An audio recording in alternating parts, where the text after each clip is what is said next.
اعوذ باللہ من الشیطان الرجیم بسم اللہ الرحمن الرحیم۔ تمام صحافی دوستوں کا شکریہ کہ آپ آج 28 مئی کو یہاں پہ تشریف لے کر آئے۔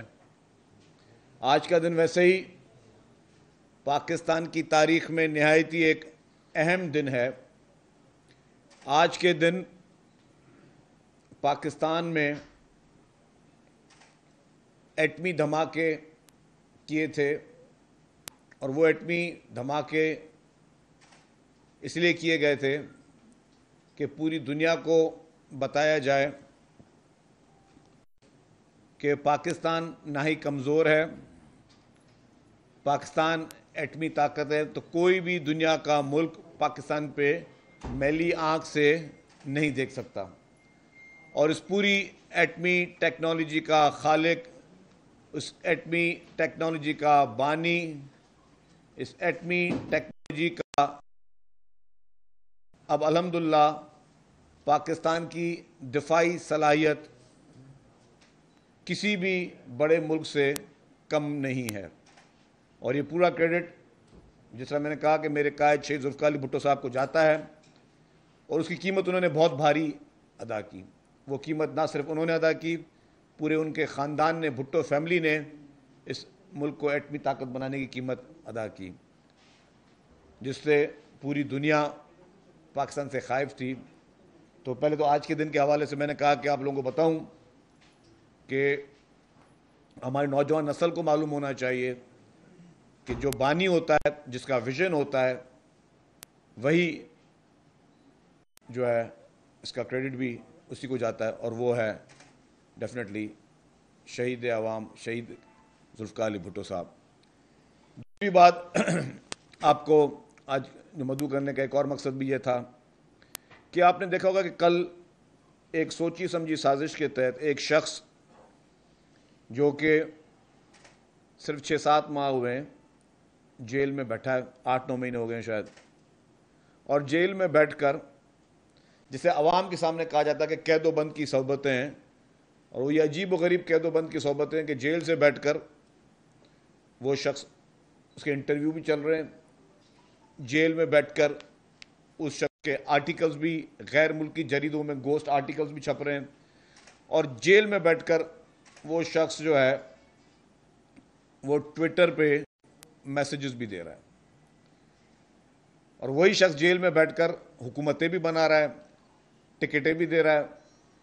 میں ایک پی ٹی آئی کے رہنما کا انٹرویو دیکھ رہا تھا جس میں وہ کہہ رہے تھے کہ جی ہاں، یہ ٹکٹیں میں نے نہیں دی، یہ ٹکٹیں تو خان صاحب نے دی ہیں، ہاں فلانی فیملی کو 6 ٹکٹیں یا 7 ٹکٹیں خان صاحب نے دی۔ تو جیل سے بیٹھ کر وہ اپنا ٹکٹیں بھی دے رہا ہے، جیل سے بیٹھ کر سارے کام کر رہا ہے، اور سب سے کل جو اور سب سے گھناؤنی حرکت کی ہے، وہ جیل سے بیٹھ کے پاکستان کے خلاف اس سے اور گھناؤنی سازش نہیں ہو سکتی جس طریقے سے کل جو اس نے ایک ویڈیو ٹویٹر پہ لگائی ہے، جس میں اس نے مجیب الرحمان کو قومی ہیرو کہہ دیا ہے، ہمارے اپنے اہم ادارے افواج کے خلاف بیہودہ، گھٹیا، اور میں سمجھتا ہوں کہ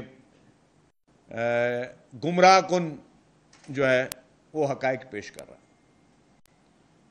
اور وہ گمراہ کن حقائق جس میں مجیب الرحمان کو ہیرو بنا کے پیش کر رہا ہے، اور 1971 کا جو سانحہ تھا جس میں پاکستان کے 2 حصے ہوئے، اس سانحے پہ بھی سیاست کرنے کی کوشش کر رہا ہے، لوگوں کو ورگلانے کی کوشش کر رہا ہے۔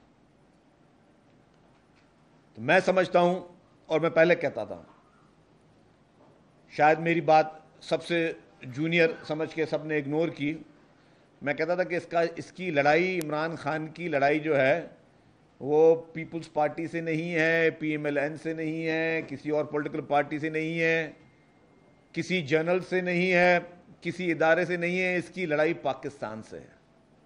یہ پاکستان کو نقصان پہنچانا چاہتا ہے اور پہنچانے کی کوشش کر رہا ہے، کیونکہ یہ شخص ہم پر تھوپا گیا ہے، یہ شخص ہم پر پلانٹڈ ہے، یہ شخص بھی دیکھی ہوئی، لیکن وہ اپنے کڑی سے کڑی ضرور جوڑنا ہے کہ یہ شخص چاہتا کیا ہے. میں نے کہا کہ جس طریقے سے یہ پاکستانی اداروں کے خلاف، آپ یہ سوچیں جب سقوط ڈھاکہ ہوا تھا تو کتنے معصوم لوگوں کی جانیں گئی تھیں، کتنے لوگ شہید ہوئے تھے.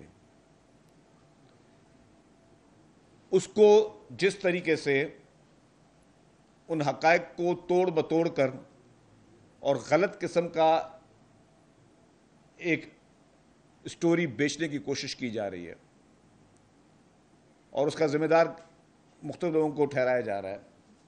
میں اگر بیٹھ کر آج شیخ مجیب کی بیٹھ کر باتیں کروں تو مناسب نہیں ہے. ہم اس کو ایک تلخ حقیقت سمجھتے ہیں. آپ آج قوم کو، نوجوان نسل کو گمراہ کرنا چاہ رہے ہو، غلط غلط ویڈیوز چلا کے، ایڈیٹڈ ویڈیوز چلا کے آپ اپنے ملک کے اداروں کو بدنام کرنے کی کوشش کر رہے ہو. اور وہ کون سے ادارے؟ جس کی بیساکھی پہ چل کے آپ نے اپنی پالیٹکس سٹارٹ کی ہے، جن کے احسانات آپ کے اوپر ہیں، آپ کی نسلوں کے اوپر احسانات ہیں. ورنہ کرکٹر، الحمدللہ کرکٹ ہمارا سب کا پیشن ہے. پاکستان میں ہر سال 25 کرکٹر آتے ہیں، 25 کرکٹر جاتے ہیں. آپ کو عوام نے اگر عزت دی تو اس کے بعد پھر آپ نے کوئی ایک بیساکھی پکڑی، جو بیساکھی پکڑ کے آپ کہاں تک پہنچے. اور وہ حضرت علی والا قول، جس پہ احسان کرو اس کے شر سے ڈرو. آپ ایک احسان فراموش شخص ہو عمران خان، آپ ایک احسان فراموش شخص ہو. اور آپ کی احسان فراموشی میرے کہنے پہ نہیں، میں آپ کو وہ آپ کے اپنی الفاظات کے زد میں دکھاؤں گا کہ آپ نے کیا کیا. تو اینی ہاؤ، تو میں نے کہا کہ جس طریقے سے 1971 کے پورے واقعات کو، حالات کو غلط طریقے سے پیش کیا گیا، اس کی پرزور مذمت بھی کرتا ہوں. اور میں کہوں گا کہ ہماری قوم آنکھیں کھولے. ایسے بیروپیے جو عمران خان جیسے لوگ ہیں جو غلط طریقے سے عوام گمراہ کر رہے ہیں، اس سے جان چھوڑیں. آپ پہلے ویڈیو چلائیں جو کہ خان صاحب نے کل جس طریقے سے اداروں کو گھسیٹنے کی کوشش کی، ہمارے فوج کو گھسیٹنے کی کوشش کی، اس کے خلاف مسخ حقائق پیش کرنے کی کوشش کی. پہلے آپ دیکھ لیں. اب آپ نے دیکھ لیا کہ یہ شخص جب اقتدار میں تھا تب یہ شخص اسی فوج کی تسبیح پڑھ رہا تھا. جیسے اقتدار سے ہٹا تو اسی اداروں کے خلاف گھناؤنی مہمیں چلا رہا تھا.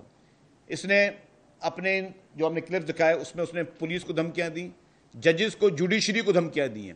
بائی نیم وہ دھمکیاں جو ہیں وہ موجود ہیں کہ یہ شخص کس طریقے سے اس ملک کے ہر ادارے کو دھمکانے کی کوشش کر رہا ہے. جو آج اس نے 1971 کی بات کی ہے، جب اقتدار میں تھا تب یہ حقائق جو اس کے نظر میں حقائق ہے تب وہ سامنے کیوں نہیں لے کے آیا؟ اگر اتنی ہی انسانیت تھی، اتنی غیرت، جرت، سب چیزیں تھی کہ جب وزیر اعظم کی کرسی پہ موجود تھا تب بیٹھ کے عوام کو اس طریقے کی باتیں گمراہ کرنے کی کیوں نہیں بتائی؟